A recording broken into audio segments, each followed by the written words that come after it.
My wife, Lynn, and I have been together for 6 years and married for 11 months. Our entire history together has been very normal, and never once have I noticed any weird behaviors or red flags. I can't stress enough how out of character this whole thing is for her. Lynn is very kind, intelligent, and thoughtful. She's always been the no-nonsense type of person. Being childish or trying to scare me is not something she'd normally do. She doesn't even like watching horror movies. When we first started dating, she agreed to watch The Shining with me because she knew how much I loved horror. She was so scared that she didn't even make it through half of the movie before we had to turn it off. She isn't into anything creepy and has never been into pranks. It's just not her cup of tea, and that's fine. But that's what was so strange about this. It's just so unlike her. I should also add that she never had any mental health issues, and as far as I'm aware, it doesn't run in her family. I know some people are able to hide their mental health problems, but in the 6 years we've been together, I think I'd have seen some sort of sign. 2 months ago, I was in the kitchen making myself some coffee before work. I was running a bit late that morning and knew I wouldn't be able to make it to Dunkin' Donuts for my usual morning fix. I took a sip of my coffee as I hurried down the hall towards the front door, when I happened to notice Lynn peeking at me from around the corner ahead of me. I could only see her eyes and a strand of her long dark hair hanging against the wall. The rest of her body was concealed behind the corner. I nearly spilled my coffee when I saw her. I did burn the shit out of my lips. "Geez, Lynn," I said, wiping a few drops of coffee from my pants. "You scared the shit out of me." She immediately popped out of view like a little kid that had been caught. I heard her scurry off towards the living room, and by the time I got to the front door, she was out of sight. It was really weird, and just totally out of character for her, like I said, but I also found it kind of funny that she was being more playful and a little less serious. I shouted that I loved her and called her a weirdo. As I shut the door behind me, I heard her laughing. Her behavior was a bit odd, but it certainly wasn't something to call a priest over. I forgot about it by lunch, and by the time I got home, she was her normal self. I didn't bring it up, and neither did she, and life went on. The next incident happened 3 days later. It was around 2 a.m. and I had woken up to get a drink. I was standing at the kitchen island, jug of OG in hand, when I felt a strong feeling that I was being watched. For whatever reason, I looked down at the floor and saw my wife's smiling face staring back. She was peeking at me from the other side of the island, staring up at me with wide, unblinking eyes and grinning like the Cheshire Cat. I screamed, I'll admit it, not out of irritation but fear. For some reason at that moment I was scared. At the sound of my scream, Lynn scuttled backwards out of my view, her hands and feet smacking the tile floor as she hurried out of the kitchen on all fours. I didn't run after her or even yell after her. I just stood there frozen in shock, wondering what fuck had possessed her to do that. It took me a little longer than I'd like to admit to go back upstairs, but I eventually did. When I got to our bedroom, Lynn was lying on her side, asleep, or at least pretending to be. I stood there for a while, watching her breathing to be sure she really was asleep. I had the feeling she might jump out at me the moment I got into bed. But she didn't. I climbed into bed, and she didn't even move. Her breathing was soft and deep, and I was starting to wonder if I'd dreamt the whole thing. The next morning, I waited for her to come down for coffee, and after handing her a mug and kissing her cheek, I decided to ask her about it. "What was that about last night?" I asked, keeping my tone light so I didn't offend or embarrass her. She frowned over her cup of coffee, shaking her head like she had no clue what I was referring to. "You were peeking at me again.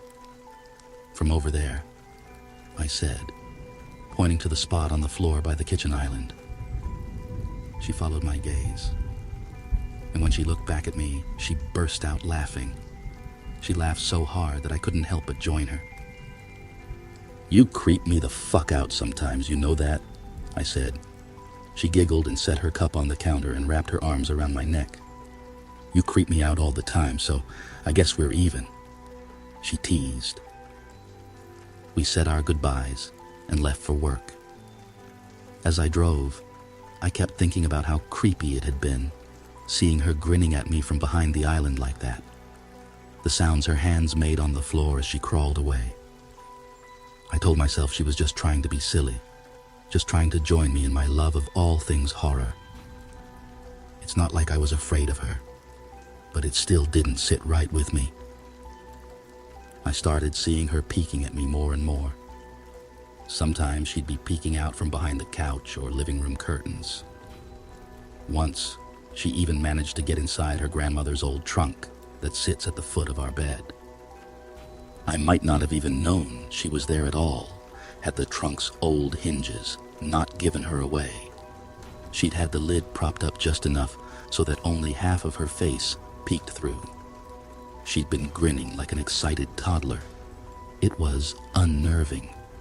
I didn't even know what to say to her. All I could do was stare. When I finally found my voice, I asked her why on earth was she doing this. She didn't answer, but she had slowly closed the lid, shutting herself inside the trunk. I just walked away, feeling disturbed. I didn't understand why she was doing it, but it clearly made her happy. I just hoped she would tire of the game quickly. Lynn didn't peek at me for the next 2 weeks. I started to think she was done with her weird prank, and I was relieved. We were watching a show on Netflix one night, and I jokingly said that I hadn't seen her peeking at me lately, and that she must have given up on her spy game. She looked up at me with a small smile and said, "Maybe I've just gotten better at it." I didn't say anything, but I wondered whether or not she was joking. For the next few days, I couldn't stop thinking about what she'd said. Was she still peeking at me when I wasn't looking and I just hadn't noticed? And if so, what the hell was she getting out of this? I started to feel paranoid, constantly checking whether she was watching from around the corner or behind a door. I was jumpy whenever I was home and she wasn't in full view of me.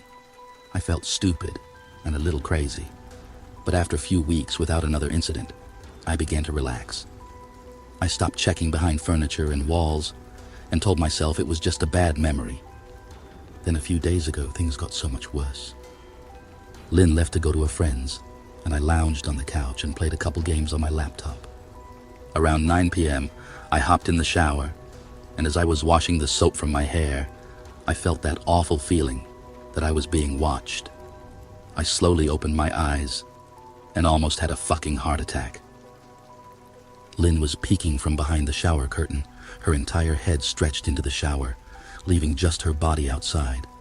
Her long dark hair hung against the curtain, the ends dripping with water. Her mouth hung open in a terrible grin, eyes wide and red, as if she hadn't blinked in a while. I screamed and jumped back against the wall. She didn't move, nor did her smile waver. Her makeup ran down her cheeks in 2 black streaks. She looked giddy and completely deranged. I was fucking terrified. We stood like that for a few moments, neither of us saying a word. Finally, after what felt like forever, she slowly pulled her head back out of the shower, and I watched her blurry figure through the curtain as she moved backwards towards the bathroom door. A second later, the bathroom door slammed shut, hard enough to rattle the mirror. I screamed again and jumped out of the shower to lock the door. I stayed inside the bathroom for over an hour. Maybe I overreacted to some of you, but joke or not, I wasn't going to put up with the crazy shit anymore. That's what I kept telling myself as I paced in my bathroom, stopping to listen at the door every few minutes. Suddenly I heard a muffled sound, and I pressed my ear against the bathroom door, straining to listen. I couldn't hear anything, but I envisioned Lynn standing on the other side of the door, giggling at her joke. I felt a surge of anger. I was beyond pissed at being made to feel scared in my own house, and made to hide in the bathroom for an hour. All for what? Some joke? If it was a joke, it was an awful one. "What the fuck, Lynn?" I snapped. "This shit is getting really fucking annoying." I waited for her to apologize, or to call me a jerk. But instead, I heard a faint moan, so quiet I wondered if I heard it at all, and then complete silence. "Lynn?" I called out, not able to even hide the shakiness in my voice. I got no response, just my own heavy breathing. "I swear to God, just fucking stop it," I yelled, pounding my fist on the door. I waited for her to cuss me out, something I would expect from me talking to her like that. I never screamed at her before, but there was nothing, just the occasional drip from the shower head. I won't deny that I was scared, too afraid to open the damn door and face my own wife. I waited another 30 minutes or so, which feels like a fucking lifetime when you're scared. Finally, I decided I wasn't going to spend the night hiding in my bathroom, so I got down on my knees and peered under the door. I almost expected to see her face peeking back at me, but thankfully I didn't. I could see straight down the hallway to the top of the stairs, but no Lynn. I didn't know if I should be happy about that or not. I looked for a few minutes, waiting to see her head pop up over the top step, but it never came. I stood up, my hand hovering over the door, and mentally prepared myself to open it. I slowly turned the lock with shaky fingers and was about to yank it open when I heard a sound that still makes me feel nauseous when I think about it. A moan, louder than before, but this time I was able to tell just where it was coming from. I turned my head to the closet door as if in slow motion and locked eyes with my wife, who was peeking out at me from the slight gap. Her eyes were still wide as ever, and her mouth was hanging open in the most grotesque, gaping smile I'd ever seen. I didn't even scream. I was too scared for even that. Her hands were clasped to her chest, body trembling with sheer delight, as if she could barely contain her excitement. A short, raspy moan bubbled up from her throat, deep and raw, sending a shiver through my entire body. Somehow I found the ability to pull the bathroom door open and ran as fast as I could all the way down the steps, snagging my keys and phone from the table in the living room before running outside to my car. I could hear her shrill laughter behind me, but I didn't hear her getting closer. I didn't bother shutting the front door. I drove away from the house faster than I legally should have, shivering the entire time, either from fear or the cold, maybe a little of both. I hadn't grabbed a coat or even a pair of shoes. I was still in my boxers and my hair was still damp. I drove straight to my brother Chris's house about 40 minutes away, ignoring any and every call and text I got. I didn't check my phone until I was safely parked in my brother's driveway. Lynn had called 4 times and sent a flurry of texts, all wondering where I'd gone and why I left like that. I threw my phone at the dash in a rage, furious at her nonchalant attitude. My brother and his wife were surprised to see me, especially dressed in just a pair of boxers, but told me to stay as long as I needed. Chris lent me some clothes and asked me what happened. I told him Lynn and I had a fight, but didn't get into the details. I didn't want him to think I was overreacting, leaving my wife over a prank, even if it was a strange one. I mean, hadn't I encouraged her for years to lighten up instead of being so serious all the time? I had wanted her to relax and loosen up, but this was definitely not what I'd had in mind. I tried to sleep on their sofa, but my brain wouldn't let me sleep. Every time I closed my eyes, I saw Lynn's face staring at me from inside the closet.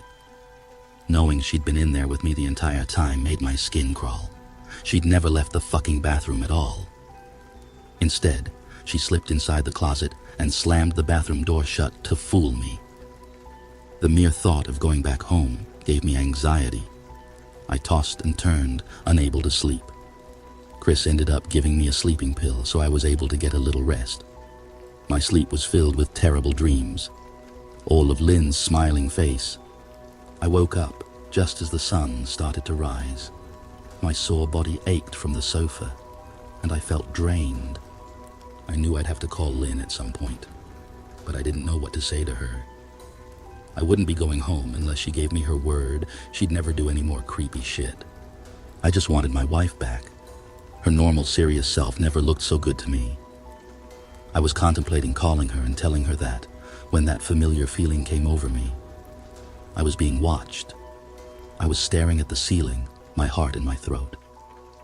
I didn't want to look away, but the longer I ignored the feeling, the worse it got. My eyes drifted away from the ceiling almost on their own. Her face was pressed up against the window beside the couch, staring down at me with that same gaping smile. Drool dribbled down her lips, leaving 2 long streaks down the glass. I didn't know how long she'd been there, but something told me she'd been there quite a while, possibly all night. I didn't bother screaming, though I was afraid anger trumped any fear I felt at that moment. I jumped up from the couch and pounded my palm against the glass. "Lynn, are you crazy? What the hell is wrong with you? Just go home," I shouted. "Now!" She didn't move, and her ghastly expression never changed. If anything, her smile only grew, as if she had never been more elated. I could hear Chris and his wife moving around upstairs, as if Lynn could hear them from her place outside. Her head twitched slightly in their direction, and she began to close her mouth slowly. Chris called my name from upstairs, obviously concerned. I turned to see him and his wife Rebecca hurrying down the steps. When I turned back to the window, Lynn was gone. The only sign she'd been there at all was the 2 streaks of drool still dripping down the glass. I tried explaining to Chris and Rebecca about waking up to see Lynn watching me through their window. They were skeptical. Who wouldn't be? Chris and I went outside to the spot in front of the window, but there were no footprints in the dirt, just a slight indent. Animal, probably, Chris guessed, and I didn't argue. He and Rebecca assumed I dreamt the entire episode, but they didn't understand, and I was too tired to explain it to them. I called out of work that day and turned my cell off. I didn't want to face Lynn. Just talking to her was too much for me at that point. I really started to believe something was irreversibly wrong with her, that no matter what promises she made, we'd never be the same again. The thought saddened me to my core. I cried most of the morning. By noon, I figured I was ready to confront her, give her one last chance to explain herself. I could at least give her that. After 6 years, I told myself. I turned my phone on and saw the dozens of texts she'd sent, all from a seemingly concerned wife. "Can we talk? I love you. Please call me. I'm really worried. Can you answer? Just come home." And more of the same. All texts telling me she loved me and she wanted me home. How worried she was. Not a damn one addressing the crazy shit she pulled, like she hadn't been acting like a character from a Stephen King book. Even her texts were different. She normally texted novels just to tell me to pick up a loaf of bread. You'd think she'd have more to say to me after her bizarre shenanigans. I know it probably seems childish to some of you who are miles away from this situation, but if you saw the way Lynn had looked at me, how she scampered away on all fours like some wild animal, grinning at me from inside the closet like a lunatic, then I think you'd find my reaction was warranted. I ended up staying with Chris and Rebecca for another night. I didn't wake up yesterday until afternoon, and thankfully I didn't see Lynn's face watching me through the window. I don't want to pry, because it's not my place. But is this fight something that can be mended? Rebecca asked.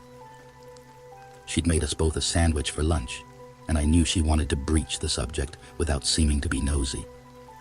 I don't know. She's like a different person, I said, choosing my words carefully.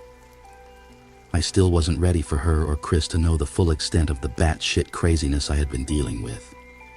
People change, Ben, but she's still the same woman you married. Maybe you both just need to talk through your issues.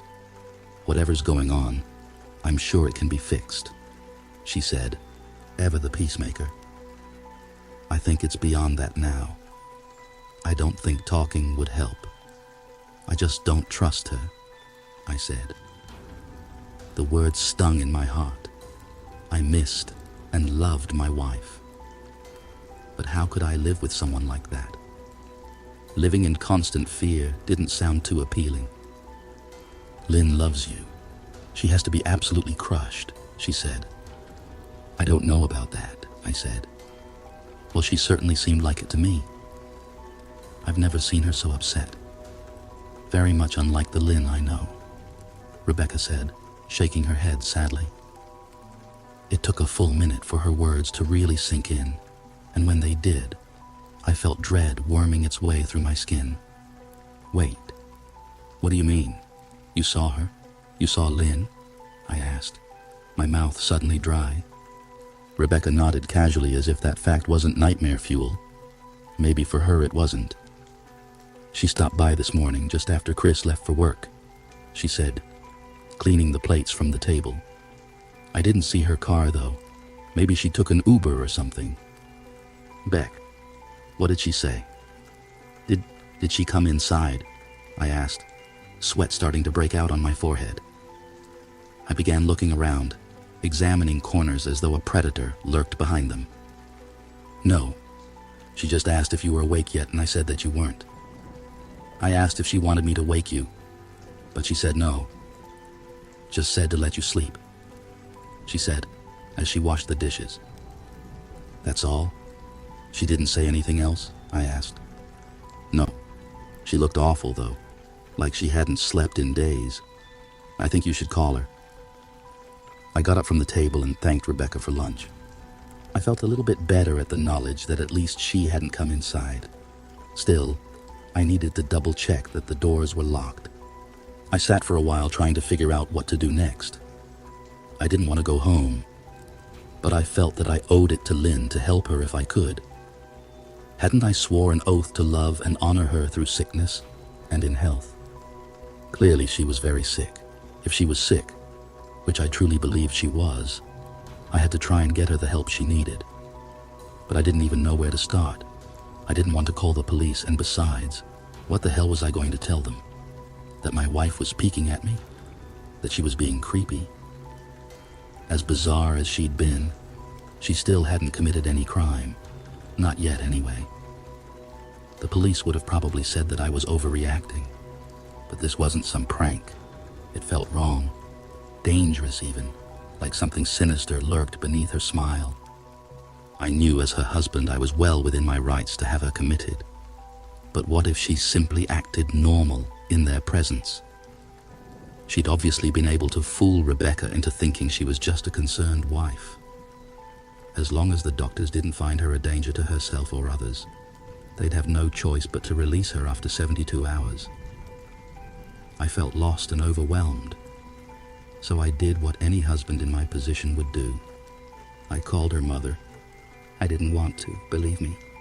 Her mother, Marianne, and I were never on the best of terms. We'd never fought or anything like that. She just wasn't a very warm person and wasn't really easy to get along with. She hardly ever smiled, and when she did, only her lips would move into a thin-lipped smile, leaving her eyes as blank as before. She gave off this aura that felt like she was permanently on the offensive. I'd only met her twice, and both times were for such short visits. I got the impression she didn't approve of me for her daughter. Lynn always ushered us out quickly, as she didn't want me to feel uncomfortable, which I was grateful for. Being in her mother's company felt almost unbearable, like walking on glass. I was glad when we moved 3 states away so we didn't have to see her often. I was happy to avoid the woman, but I needed her help. I really didn't want to talk to her at all, but I had to talk to someone, and someone who knew Lynn better than I did. So I grit my teeth and did what I had to.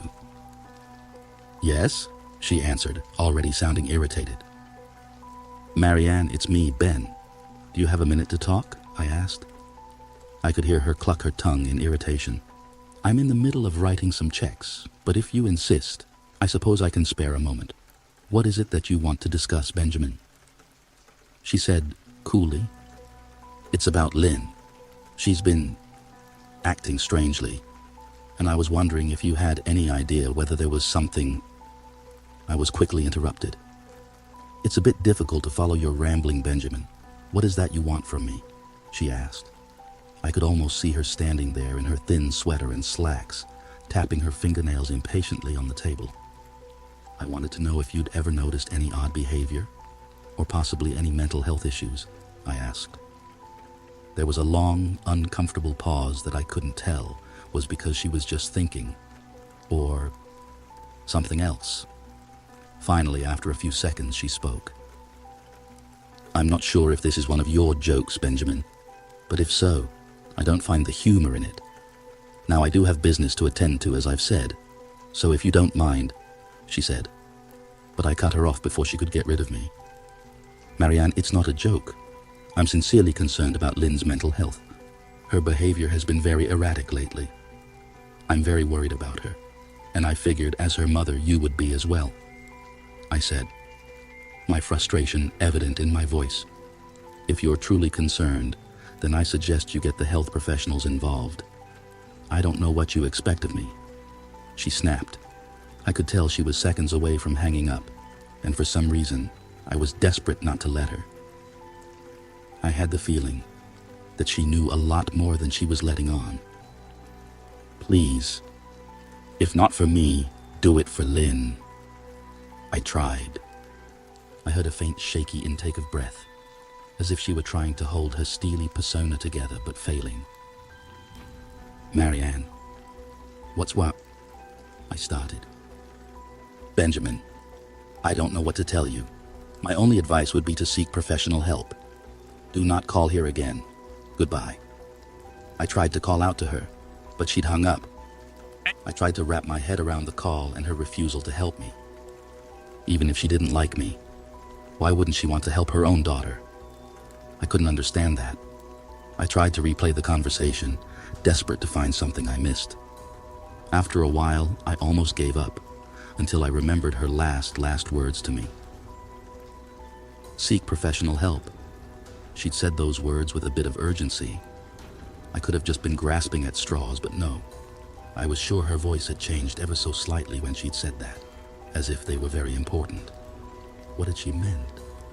I assumed she'd been referring to medical professionals, but maybe she was referring to someone else. Someone that she didn't, for some reason, feel comfortable saying directly. Or maybe I was just desperate. I waited for Chris to get home, and after a very long and exhausting conversation with him and Rebecca, I convinced them that Lynn truly needed psychiatric help. I didn't tell them everything. I wasn't prepared to go into it yet, but I told them about our last encounter, how she'd hidden in the bathroom, peeking at me from the closet. They were obviously shocked, but thankfully they believed me. They too just wanted to help her. Still, they didn't think it was all that serious. Weird, maybe, but not dangerous. They just kept saying that Lynn had to be playing some kind of weird joke. Maybe for YouTube, Rebecca offered, if only half-heartedly. Chris didn't think we should involve the police just yet. He offered instead to go with me, and I readily accepted. He reasoned that calmly talking to her, trying to coax her into going willingly, was the best recourse. I agreed to do it his way. At least I wouldn't be going into that house alone. We drove over this morning, just after breakfast. There was no way I was going at night. When we pulled into the driveway, my stomach began doing somersaults. Her car wasn't there, but I still didn't let my guard down. The front door was ajar, and for a split second I thought we'd see her eyes staring through the gap. I was shaking and starting to sweat. Chris, however, was fine. He waited for me to open the door, his hands in his pockets like he was going on a fucking stroll through the park. I envied his ignorance. I pushed the door open and was immediately hit with the stench of rot. Chris smelled it too, and he walked in the house behind me with his nose scrunched up. "What do you guys use to clean the floors around here, shit?" Chris mumbled. "Shut up," I said, my eyes darting around for any signs of Lynn. The house was deadly quiet and dark, despite being 10 in the morning. All the curtains were closed up tight, refusing to allow any sunlight inside. If I hadn't left it just 2 days prior, I'd have thought the house to be abandoned. We moved through each room, carefully checking any place that she might hide, occasionally calling her name. "Why the fuck are you looking under the couch?" Chris asked eventually. Aren't we looking for your wife? He was looking at me like I was a moron. Let's just go upstairs, I whispered. He shook his head but followed me up the stairs to check the bathroom and spare bedroom. On the way up, my shoes crunched over pieces of glass that looked to be littered over a few of the steps. I noticed that one of Lynn and my wedding portraits that hung on the wall along the staircase had been smashed. The frame hung crookedly, all the glass removed. I stared at the picture, a lump forming in my throat. We had taken the photo just after leaving the church, after saying our vows. She looked so beautiful in her white gown. I looked at Lynn's beautiful face. I never dreamed her face would ever be a source of terror for me. We climbed the rest of the steps and checked the spare bedroom, but it looked completely untouched.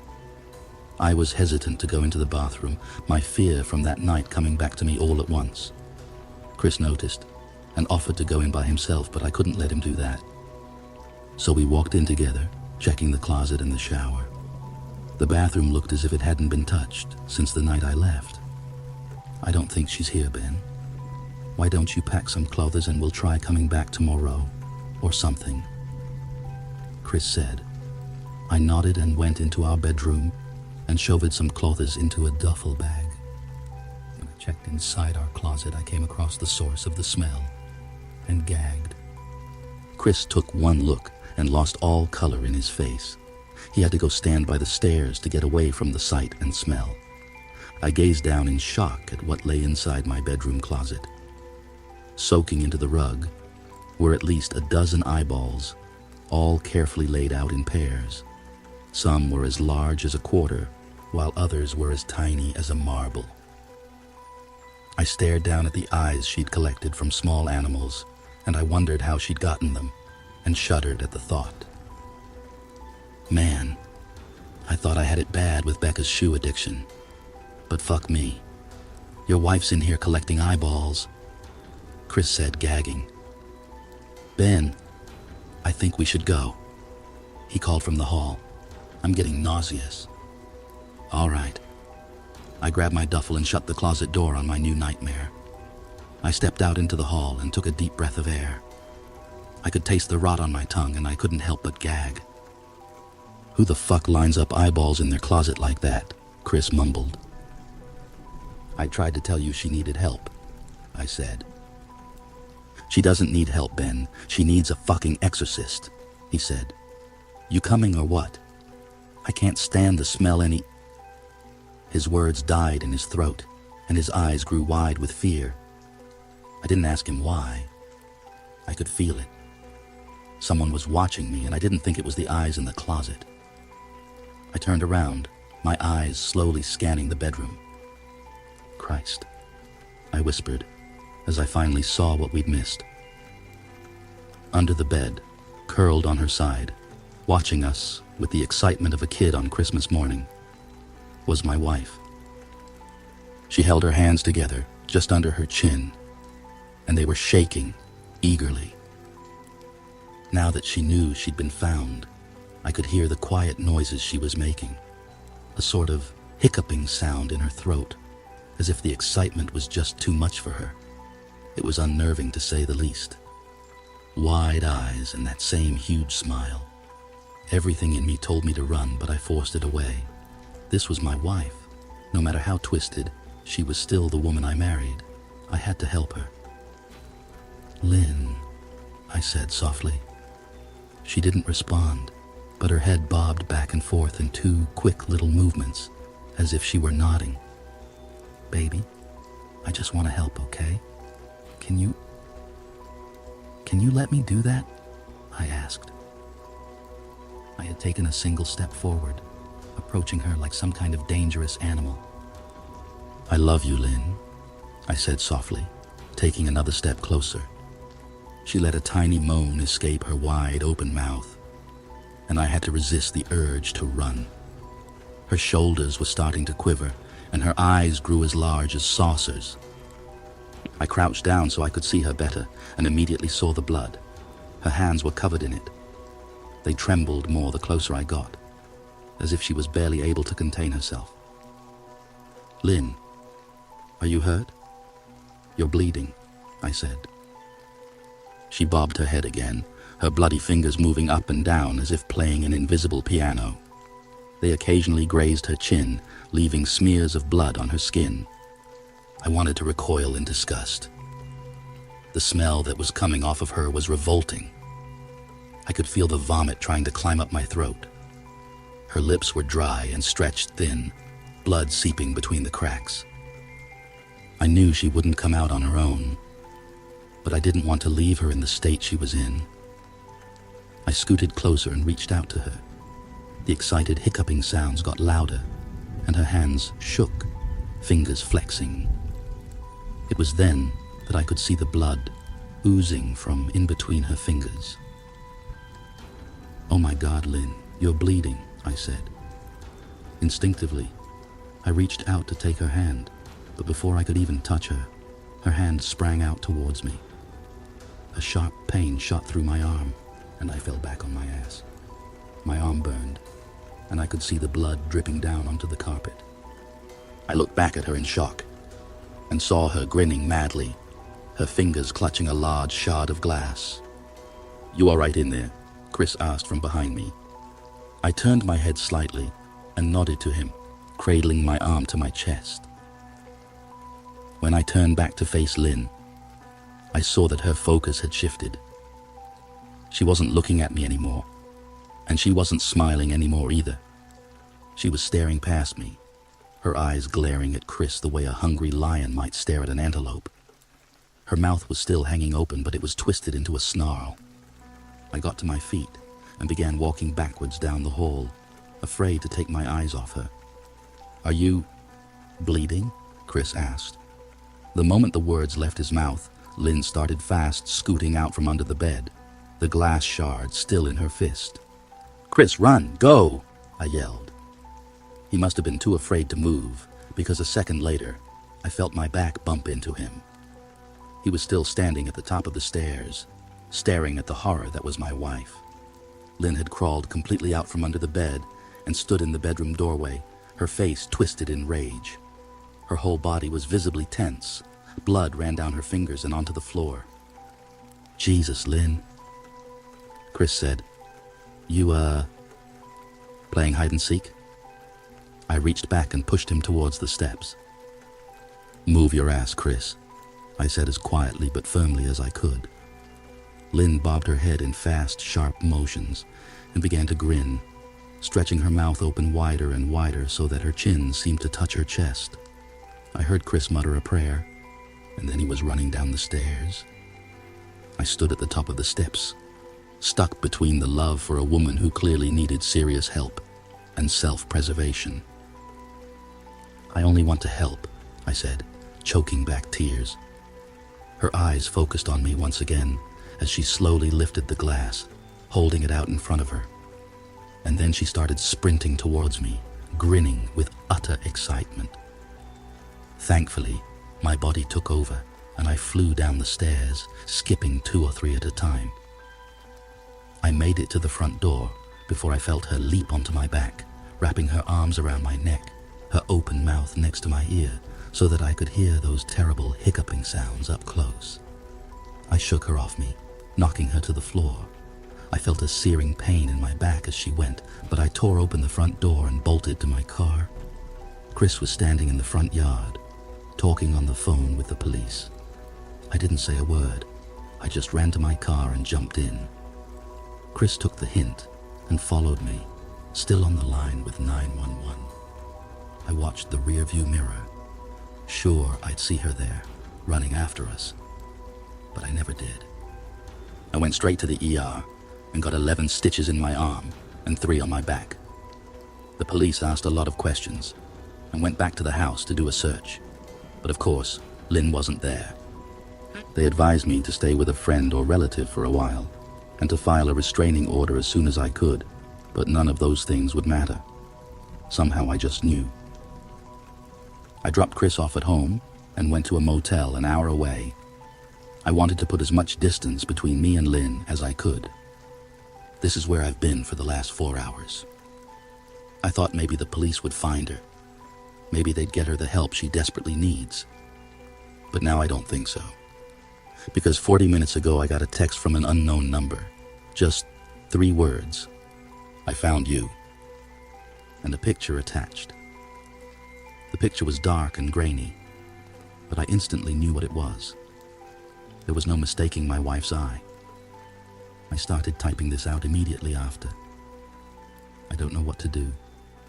I'm alone and scared, and I can't help but feel that I'm being watched. Emily, my wife, has always shown sensitivity to the supernatural. She would talk of seeing spirits and entities. I'm not sure if this was a gift or a curse that had tinged our life with the strange and inexplicable. That evening, nevertheless, came a horror not seen in any other night we had experienced. I can recall it clearly. Outside our comfortable suburban house, the wind screamed like whispers in the dark. Under the blankets, Emily was next to me, her presence a pleasant reminder of warmth among the chilly night. I had just become at ease. Our evening was quiet, totally ignorant of the guest hiding outside, invisible. I woke suddenly in the dark of night to find muffled sobs, tears spilling from her wide-gazing eyes. Emily was sitting up. She fixed on the window and her body shook with terror. Following her gaze, panic struck me, yet I could see nothing except the dark form of our backyard trees moving in the breeze. What's it? Whispering, I felt the hairs on the back of my neck stand on point. Turning to me, Emily's voice shook. Something terrible exists outside of us. It followed our neighbor, and today it is here. Her words made me shiver. Although Emily's sensitivity to the otherworldly was second nature to me, every fresh insight was always disturbing. She painted the creature as a demon, one that prowled our area and fed on jealousy. She grabbed my arm so tightly that her claws sank into my flesh, so I tried to reassure her. She coughed out, "It knows I can see it." Her voice almost above a whisper. "It's outside our door now. It's not here, but it's waiting for us." The room exuded terrible fear. The idea of an invisible, malevolent presence right beyond our door was horrifying. Emily insisted that the protecting energy in our house, connected to the water spirits living under our feet, was the reason the demon couldn't enter. Though I never really understood it, it was an old notion that tonight I followed. Desperate as I confronted the phantom danger, demanding it to leave us alone, I yelled at the door, my voice breaking with dread and rage. Emily shook at the sound, then nodded a second later. She said, "It's gone," her eyes wide with residual horror. But it left something on our door. We made the decision to leave the house. The stifling air was intolerable. A stench strong and nasty, like rotting flesh, assaulted us as we emerged outside. Emily covered her mouth and nose, gasping. She asked, her voice slightly terrified, "Can you smell it?" I inhaled the air but could only smell the clean scent of moist ground and dropped leaves. Her face blanched. "It's the demon's trail," she said. "It smells as though a pig is rotting. That smell only the attuned can detect." The idea made my stomach tighten. The truth of the circumstances sank in, weighty and stifling. Emily was far off, lost in her universe of perception and terror. Her eyes darted as though she could still sense the entity's presence as we headed to her mother's house, mumbling something under her breath. Her mother greeted us with resignation and concern, as though she'd been expecting us. They wasted no time carrying out a cleaning procedure I'd observed before, but never really appreciated. The air smelled like burning herbs, and the murmured chanting helped some of the tension go. Nonetheless, I felt uncomfortable. Over Emily, her mother's trained hands poured water sanctified by prayers and mumbled calls of protection. Emily stayed still all the while, her eyes fixed far away, as though she could still see the menacing look of the demon. I asked Emily to characterize the demon after the smoke cleared and the air seemed lighter. She had unshed tears in her eyes. She said it was small, her voice quivering, but it was impossible to describe. More terrible than any dream or horror film. Its eyes are empty yet full of hate. It is composed of shadows and rot. Her sentences made me shiver. Her eyes revealed the agony, the terror still hanging about from seeing something without human comprehension. Her eyes sparking with defiance, she said. It feeds on fear, revels in negativity, always seeking out the weakest and most vulnerable. Her voice steadier now. We can combat it, though. We have to face our fear and refuse to give it the authority it so sorely wants. At last, we went home, where a faint sense of normalcy began to seep back into our lives. Still, the recollection of that evening haunts me like a black shadow I cannot shake. I thought I was under continual observation from something just beyond view. Emily grew quieter and more reflective, but she also seemed to have a fresh will to meet whatever lay ahead. The episode transformed us both. It helped me to become more conscious of the invisible forces perhaps present. It confirmed my conviction that optimism and love shield us. Emily kept seeing things beyond the curtain, but the anxiety no longer paralyzed her. She had emerged from one of her worst anxieties stronger. The event gave me a great respect for the secrets of our planet. We carried on with our lives, but the awareness of the invisible limits we had passed that evening never faded. Though the lesson it taught lingered with us, we never saw that demon again. Fear is a strong force, but so is the bravery to face it. Ultimately, it is this very bravery that saves us, guiding us across the most dangerous meetings and the darkest evenings. Emily changed subtly during the days, though in her eyes there was a flutter of something fresh, a quiet strength born of her meeting with the unknown. A certain calmness had descended over her. Sometimes, just sometimes, when the wind howled at night, I sensed a faint, lingering scent of decay in the air, a reminder that the war against dread was far from finished, even if we had won this one. Wait, hold on. Are you sure the story's over, or is something still watching you, even if you're alone right now? Hit that subscribe button, and maybe you'll find out in the next video. Or maybe you won't want to. Oh, and don't look behind you. It was a typical night at home when the phone rang.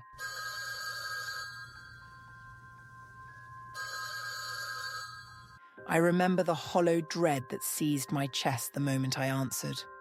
On the other end, a man's voice, a voice too calm, too deliberate, spoke. I have your daughter. My heart just stopped. He offered no demands, no ransom. Instead, he invited me to play a game. Guess where she is, he said almost in a whisper. If you're right, I'll let you see her, but guess carefully. My mind raced, every scenario a nightmare. I thought of all the places in the house, the attic, the garage, her bedroom, but something darker, something instinctual led me to one answer. The basement, I choked out. There was a pause. You are correct. Well done. He replied with a cruel cheerfulness. Come down now if you want to see her and don't think about calling the police. I ran. My legs felt like lead as I stumbled down the creaking steps. The darkness growing thicker with each descent. I fumbled for the light switch, my trembling fingers finally hitting the right spot. The single dim bulb flickered on, casting long shadows that seemed to crawl up the walls. And there she was, sitting in the corner, her back to me, her hair spilling over her shoulders. Relief surged through me, but it was fleeting, twisted by a gnawing sense that something was terribly wrong. She didn't move. Sweetheart? My voice cracked as I stepped closer. When she didn't answer, I reached out to touch her shoulder, but my fingers barely brushed her hair before she toppled forward. The sight that greeted me was a vision torn straight from the darkest abyss. It wasn't my daughter. It was only her severed head, propped up in a grotesque imitation of life. Her wide, lifeless eyes stared back at me, empty, hollow, accusing. The scream that tore from my throat was feral, primal.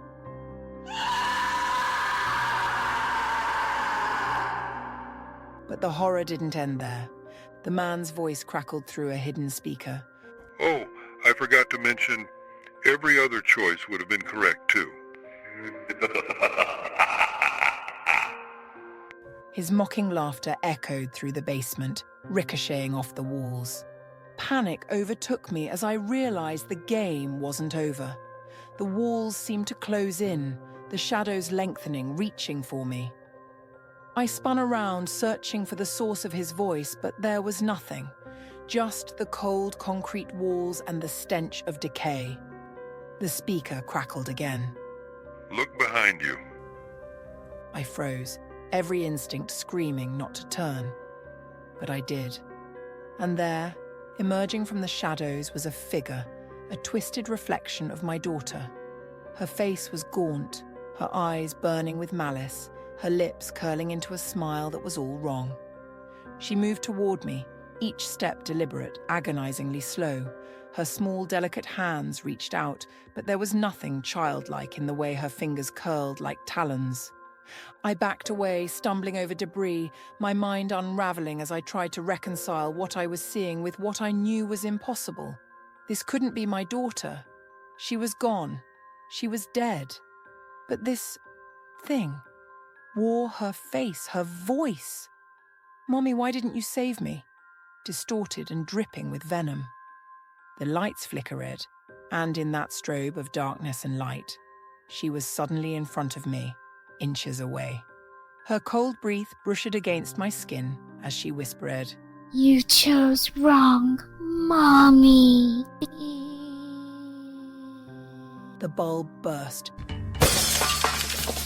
plunging the basement into pitch blackness. I could feel her presence, the air thick with the scent of rot, and the sound of her laughter, innocent, playful, twisted by something deeply malevolent. I ran, crashing into walls, clawing at the darkness, desperate to find the stairs, to escape this nightmare.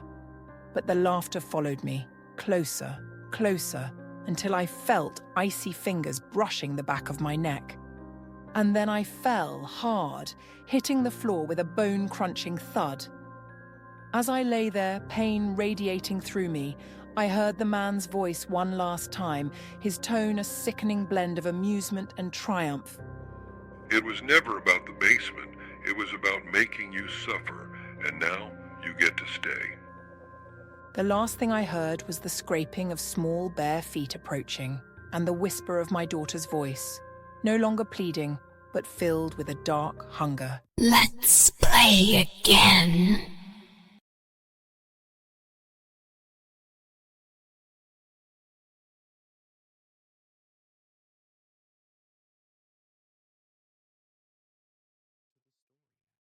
The story comes back to me like it was just yesterday when my grandmother told it to me. She had a soft voice that was a mix of mountain drawl and motherly wisdom. It was full of years and a depth of experience that I could not fully understand when I was young. I was really interested in all of her stories, but this one stuck out in the back of my mind like a shadow that would never go away. My hometown was Buchanan County, a place rich in legends, some whispered in the shadow of old homes and others told around campfires. Mama, on the other hand, had another narrative. It was something she had lived, something she had seen with her own eyes, not only a story. She told me about the fire down the holler early in the 60s. Hidden behind a cluster of trees, the old house stood on a piece of ground not far from her own. Living there, the family consisted of a woman with 2 tiny children, a boy and a girl. Mama knew them in passing, sufficient to wave at her as she drove by. but not much more than that. The house started to burn one evening. Late it was, and the sky was a deep, inky black, strewn with starless, cold, uncomfortable comfortlessness. Quickly devouring the house, the flames were a ravenous beast consuming meat and wood with equal force. Her nightgown was sung, and her face was soot-stained as the mother escaped the fire. But panting for air, she staggered out onto the grass and heard the screams.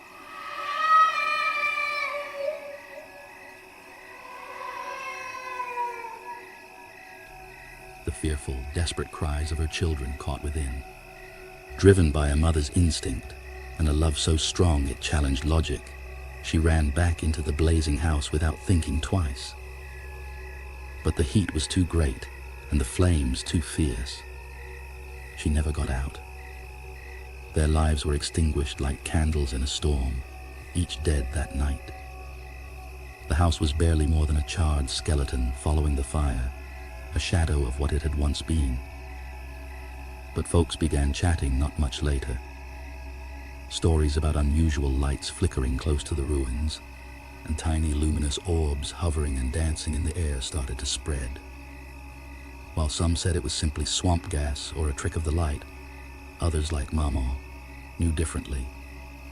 One night as we sat on the porch, the crickets softly chirping in the background, she said, "They're spirits, still looking for each other, the mother and her kids, even in death."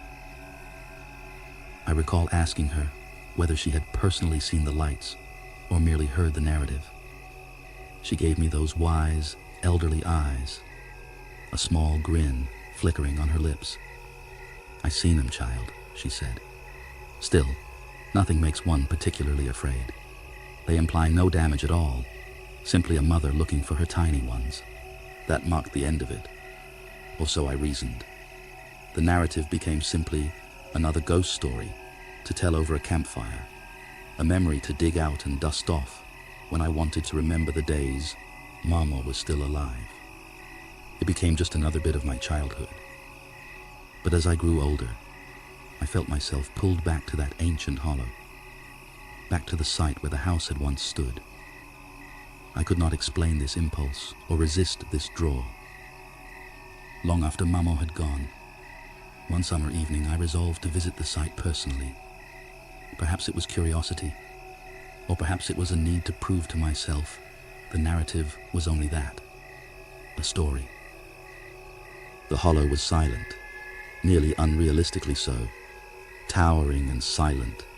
The trees' limbs created lengthy, spooky shadows on the ground. The air smelled of soil and rotting leaves, and as if the planet were holding its breath. Silence closed in on me from all sides. I discovered the area where the home had been, now just a patch of dead earth encircled by weeds. Just visible were the broken stones of the foundation poking out from under the earth. The sun sank below the horizon as I stood there, plunging darkness over the planet. It was then that I noticed it, a faint glow floating just above the ground where the home had stood. I initially believed it was a firefly, but as I stared, the light became more defined and brighter. There were 3, each one quietly pulsing, like the beat of a heart, not one light. The lights started to move, gently at first, then faster, whirling around each other in a ghostly dance, and my breath seized in my throat.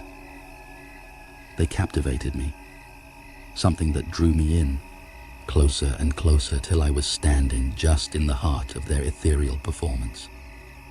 The lights suddenly abruptly stopped. They hovered there, only inches from my face, and for a split second, I felt a cold breeze brush across my cheek, like a hand touch. A whisper floated across my ears, so delicate I could not make out the words. Where are they? The question made me tremble, and all of a sudden the world I was experiencing collapsed upon me. This went beyond a narrative. This is more than simply a recollection. These were the spirits Mama had discussed, the mother and her still searching, still lost children. My heart was pounding, and panic shot through me as I staggered back. though I could feel their presence, their desperation as if they were begging me to help them, to provide them the answers they had been searching for so long. The lights did not match. "I'm not sure," I yelled, my voice cracking the silence of the evening. "I have no idea where they might be."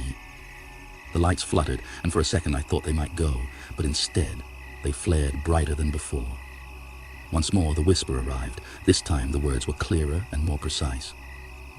Where are my children? Terror seized me. I turned and fled the hollow, the light searing in my head like a brand as the darkness swallowed me whole. My chest heaving with anxiety and effort, I stopped only when I arrived at the safety of my car. I never returned to such a void. I could not. Long after that evening, the recollection of those lights, of that frigid, desperate voice tormented me. And even now, as I sit here drafting this, I can't get rid of the impression that they are still out there, looking for something. Late at night, when the world is silent and the shadows lengthen, I can still hear the whisper in the rear of my mind, reminding me that some spirits never find peace, and that not every story ends the way we wish it to. Where are they? My sugar daddy asks me for weird favors. I never thought I'd find myself in such a mess, but being a broke college student does strange things to your judgment. When I first saw Jack's profile, it seemed too good to be true. $700 a week just for doing favors. No strings attached and definitely no sex.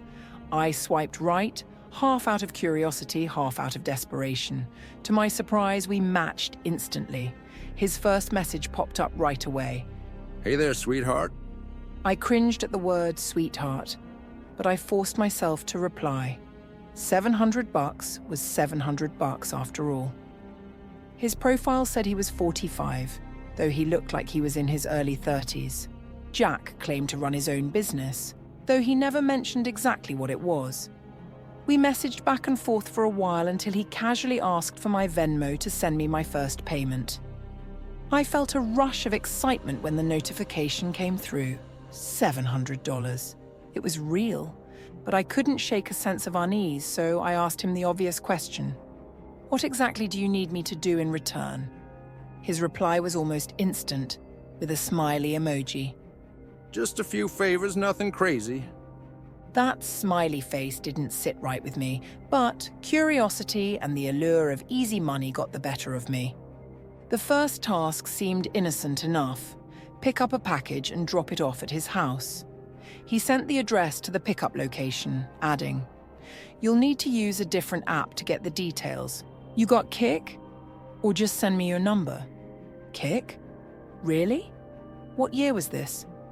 I gave him my number instead, and he texted me the addresses, one to the pickup spot and one to his house, where I'd leave the package. I'm not home, but there's a key under the blue flower pot near the door. Lock the door when you go in, and lock it again when you leave. Seriously, don't forget. It was a strange request, but I shrugged it off. Maybe he was just paranoid. I grabbed my keys and headed out. The pickup location was in a sketchy part of town. The house was falling apart, barely held together by a rusty chain-link fence. A huge guy with tattoos covering his chest and arms stood at the doorway, glaring at me as I approached. "You here for Jack's package?" I nodded, staying rooted to the sidewalk. "Wait here and don't touch anything." He barked before disappearing inside. A few minutes later, he came out with a damp, stained box the size of a shoebox. "Open your trunk," he ordered. I popped it open, not wanting that dirty box anywhere near my car seats. As I climbed back into the driver's seat, the guy called out, "One more thing, watch out." His words clung to me the whole drive to Jack's place. I blasted music to drown out my anxiety, but it didn't help. I pulled up to a pristine stone driveway in front of an enormous house. The contrast between this place and the dump I'd just left couldn't have been starker.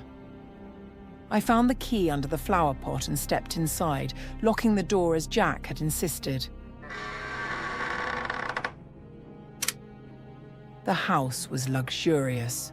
Maroon carpets, polished wooden furniture, and the kind of decor that screamed old money. I dropped the package on the coffee table and was about to leave when I heard a phone ring from somewhere inside the house.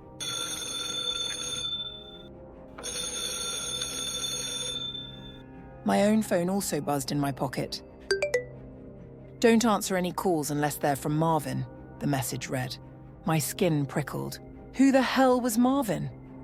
And who was calling from inside this empty house? I ignored the ringing and bolted out of there, locking the door behind me. Over the next few weeks, Jack's requests grew stranger. I drove cars to random parks and swapped them out for different vehicles. I delivered briefcases to that same sketchy house, meeting guys who looked like they walked straight out of a crime movie. He even had me hang out with Julio, the tattooed guy from the first errand, just to keep him company. The money piled up, $3,000 in total, but with each job, my gut screamed louder that something wasn't right. Then last week, Jack made his weirdest request yet: spend the night at his house. $1,000 for one night, as long as I followed some simple rules. The list was on the dining room table when I arrived. 1, lock the door when you come in. 2, only answer calls from Marvin. 3, don't turn on any faucets between 9 p.m. and 11 p.m. 4, don't open the door for anyone after 10 p.m., no matter who they say they are. 5, if the closet door at the end of the hall is open, sleep in the library. If it's closed, sleep in any of the bedrooms. 6, the gardener comes at midnight. If he starts knocking on the windows, hide. 7, turn the TV on and let it play static all night. Do not forget to do this. It felt like a bad joke, like someone was trying to mess with me, but curiosity and the money convinced me to stay. At 8:50, I brushed my teeth, then checked the closet. It was open. I moved my stuff into the library, locked the door, and settled in for a long, tense night. Just after 10, the doorbell rang. I froze. It's the police! Open up! My heart raced, but I didn't move. The rule was clear: don't open the door for anyone. A few minutes later, the bell rang again. Hey, it's Jack. Let me in. It sounded just like him, but why would he need me to unlock the door? He'd have a key, wouldn't he? My mind spun as the voices outside changed, each one more insistent than the last, each one claiming to be someone different. Finally, it went quiet. I eventually drifted into a restless sleep, waking in the early hours to the sound of movement in the kitchen. I crept out of the library expecting the worst, but when I peeked into the kitchen, there was Jack, casually cooking breakfast. "Morning," he said, smiling like this was the most normal situation in the world. I could barely swallow the eggs he offered. I made small talk, trying to hide my unease, and quickly made my excuse to leave. He walked me to my car, waving as I drove away. Back home, I unpacked my bag and found the rules list tucked inside. That's when it hit me. I'd forgotten one of the rules. Turn the TV on and let it play static all night. Do not forget to do this. My stomach churned as I read the line over and over, dread creeping up my spine. My phone buzzed.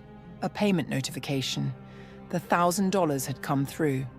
I was staring at my phone, trying to convince myself everything was fine, when another message from Jack arrived. I'm not in town right now. I should be back next week, so you're free from running any more errands for me until then. Just sent the payment. Go do something fun. I stared at the message and read it again. And again. And once more, for good measure, I'm not in town right now. I thought back to this morning and how Jack was in his house, how he gave me breakfast. I'm not in town right now. Within minutes, a new text came in, this time from a number that I didn't recognize. Did you forget to do something?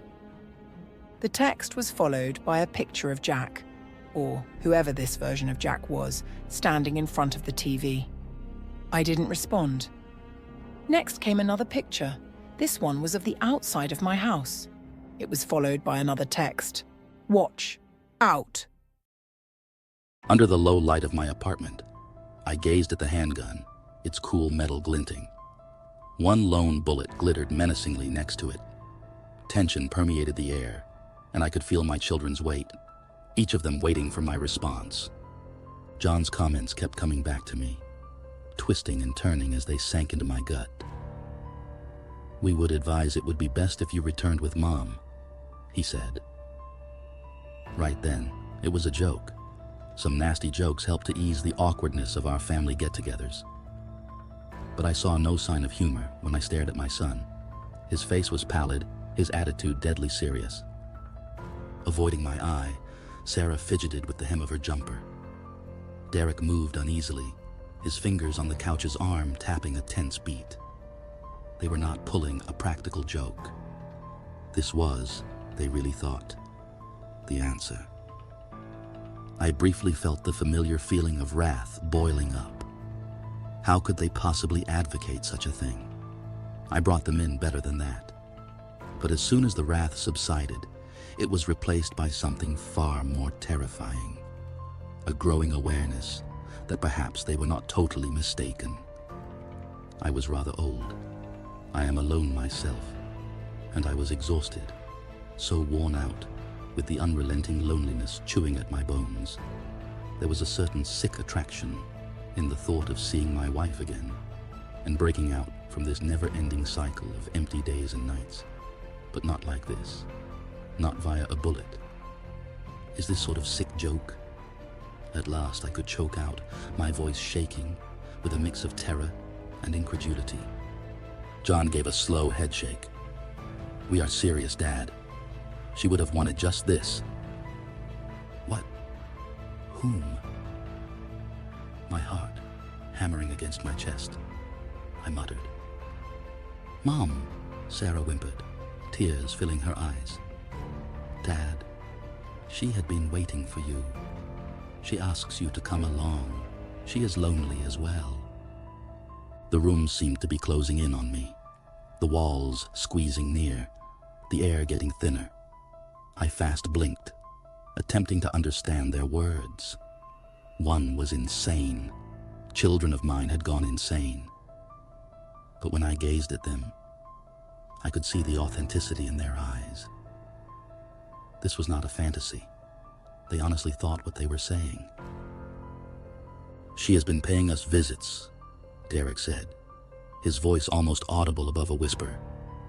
"She related to her loneliness. She has been shouting out to Dad. You hear her, not me?" Though I had not heard anything, the idea made me shiver. Since her death, I had not heard her voice. But in the still times, when I was by myself with my ideas, I could almost sense her presence, like a chilly draft slinking through a window crack. My voice firm, I answered, "I'm not doing this. This is weird." But the apartment grew colder, and the lights flickering, as if someone had taken the warmth and life from the room as the words left my mouth. My kids stayed still, their gaze fixed on me, expressions fixed. An intolerable silence permeated the air, one that weightlessly crushed down on me. Something, a presence, hung at the fringe of my vision, just outside my sight. My heart thumping in my chest, every pulse in my ears like a drum. "Dad!" John started, but his voice changed now, twisted, as though overlaid with something else, something not quite human. "Try to stop it." I grabbed the arms of my recliner till my knuckles became white. I am not engaging in this. I'm not harming myself. But the presence got more real and powerful. Cold fingers stroking the back of my neck now sent frigid tendrils of terror down my spine. Once more the lights fluttered, and the shadows in the room appeared to move, expanding and warping into hideous shapes, dancing at the margins of my view. John remarked, his voice an odd, hollow echo. "You have no choice." Then I heard it, a sweet, familiar voice murmuring my name. Tom. My blood chilled. Her is it. It was my bride. Whipped my head around. But the room was empty except for my children, who now stood like statues with blank, dead expressions. Tom, I'm waiting. Surrounded by the voice, which seemed to be emanating from everywhere and nowhere, the environment became unearthly. My heart accelerated my breathing quick, terrified gasps, whispers more to myself than to everyone else. I'm not ready. You promised, the voice murmured back, and this time it was nearer, as though she were directly behind me. On my ear, cold and slimy, I could almost feel her breath, though I turned slowly, fearing what I may find. The area behind me was vacant. The shadows twisted and writhed. For a second, I thought I saw my wife standing in the corner of the room, her face a pallid blur, her eyes soulless holes. But as I blinked, she vanished, and the air remained just chilly. Dad, Sarah's voice emerged from the cloud of anxiety enveloping me. It's time. I looked at her, and for the first time, I saw how dark and empty her eyes had become, as though something had sapped her life. Their eyes now were hollow and dead, the same as each other. I inhaled hard, my throat dry. The revolver appeared to pulse on the table, calling out to me with a terrible attraction, and I said no, backing away gently. I can't do it. But the space harbored different ideals. The shadows grew bigger and darker until they filled the room in inky blackness. The walls seemed to close in. I could hear her voice become louder and more forceful as they drew in. Tom, I am waiting. Dispersion tore at me as the blackness enveloped me from all directions. Though I could not see my kids, I could feel their chilly, relentless presence guiding me toward the handgun. My palm shook as I stretched out, the metal cool and weighty in my hand. As though it had been meant for this, the bullet remained there, waiting for me. Do it, the voice said, nearer now, nearly within my skull. Come back to me. As I chambered the round, a tear trickled down my cheek, and the bang reverberated through the stifling blackness. My breath came in jagged spurts, and my heart hammered. Death did not appeal to me. No matter how lonely this planet seemed, I did not want to die. But the presence, the voice, was too intense and too taxing. I brought up the handgun, the barrel cool against my skull. The shadows crept in, and for a little while I believed I saw her face, pale, smiling, poised on the other side. Tom. I closed my eyes and then squeezed the trigger.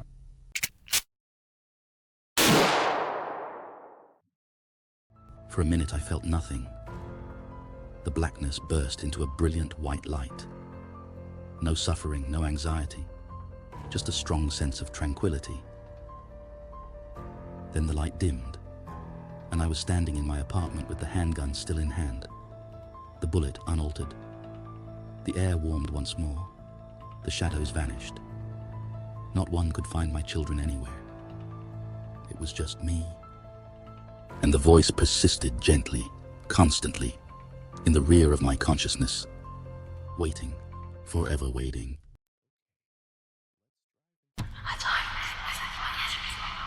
I never wanted to be a stepmom. Not really. But life has a way of taking unexpected turns. 6 months ago, I married Harry, a widower with a 13-year-old daughter, Lily. I thought I could manage. I thought Lily just needed time to adjust. But recently, things took a turn that I can't explain away. It all started with small, spiteful acts. Finding paint on my favorite shoes, my shirts ruined, and random ink spills in the most inconvenient places. Harry always shrugged it off, telling me, she's going through a tough time, give her space. But it was more than that. I could feel her resentment radiating like a cold draft through the house. Then, one evening, while Harry was away on a business trip, I found something on Lily's phone that turned my unease into raw, pounding fear. She had been taking photos of me, dozens of them, all while I was asleep. They were dark, grainy, and mostly blurry, but they were unmistakable. Photos of me lying vulnerable in bed, taken from odd angles. Some from under the bed, others from the closet, even the bathroom. My pulse thundered in my ears as I flipped through the images, noting the timestamps: 2 a.m., 3 a.m., night after night. What was she doing? Was she trying to scare me? Plan some twisted prank? My mind raced with every possible explanation, each one more unnerving than the last. I tried calling Harry, but it was late, and his phone was off. Alone in the dark, I decided to confront Lily. "Jen?" A small voice came from behind me. I spun around, nearly dropping the phone. Lily stood at the top of the stairs, half her face hidden in shadow, watching me. "What do you want?" I stammered, trying to keep my voice steady. "I want my phone back," she said softly. "Not tonight. We'll talk in the morning." She didn't argue, just turned and walked back to her room like nothing had happened. That night, I locked my bedroom door. I lay awake for hours, staring at the ceiling, every creak and whisper in the dark sending shivers down my spine. Was she outside my door? Was she planning to sneak in again?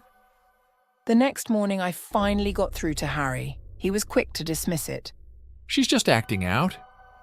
Probably planning to embarrass you online. I'll talk to her when I get back." Reluctantly, I agreed. But I made sure to keep Lily's phone, hoping it would curb her behavior. That night, she was unusually well-behaved. Too well-behaved. She was polite, did her chores, and even smiled at me. It felt wrong, like she was hiding something. But against my better judgment, I gave her the phone back. I wanted to believe things could be normal. Big mistake. At 2:30 a.m., I woke to the faint click of my bedroom door opening. I bolted upright, my heart hammering. Lily stood in the doorway holding a bobby pin, her eyes wide with a look I couldn't read. "What are you doing?" I hissed, adrenaline surging through me. She froze, then turned and ran. I chased her down the hallway, fear and anger mixing into a sickening knot in my chest. "Why are you taking pictures of me? What's wrong with you?" I shouted as I cornered her at the top of the stairs. She didn't answer. Instead, she held out her phone and said, "Dad didn't believe me. He thought I was lying, but it's real. Look." I grabbed the phone and she swiped to a photo. It was one of me, taken while I slept, my face barely visible in the darkness. She pointed to the ceiling. "Look at the ceiling." I squinted. There was nothing but shadow. What am I supposed to see? "Turn the brightness up." With trembling hands, I adjusted the brightness, and then I saw it. Thin, spindly shapes crisscrossed in the shadow above my bed. Limbs, impossibly long and angular, almost spider-like. It was faint, like something was trying to hide just out of sight. But it was there. Lily flipped to the next photo. The shapes had moved, slowly creeping down the walls, stretching toward the bed. My breath caught in my throat as I flipped through the series of photos, each one showing it getting closer, closer to me. The last photo was taken just minutes before I woke up. It showed me sitting up, panic in my eyes, and, right behind me, in the darkness, something was reaching for me, its limbs impossibly long, its fingers mere inches from my head. My hands went numb, and the phone slipped to the floor. Lily's voice was barely a whisper, trembling with fear. Dad didn't believe me. He thought it was my imagination. But I know it's real. I showed my friends, and they see it too. We don't know what it is, but it's real. We're not staying at the house anymore. I packed a bag, grabbed Lily, and drove straight to a friend's place. I haven't been able to get a hold of Harry, but I'm not going back there until I figure this out. What was that thing in the photos? How long has it been in our house? More importantly, how do I get rid of it before it gets to me?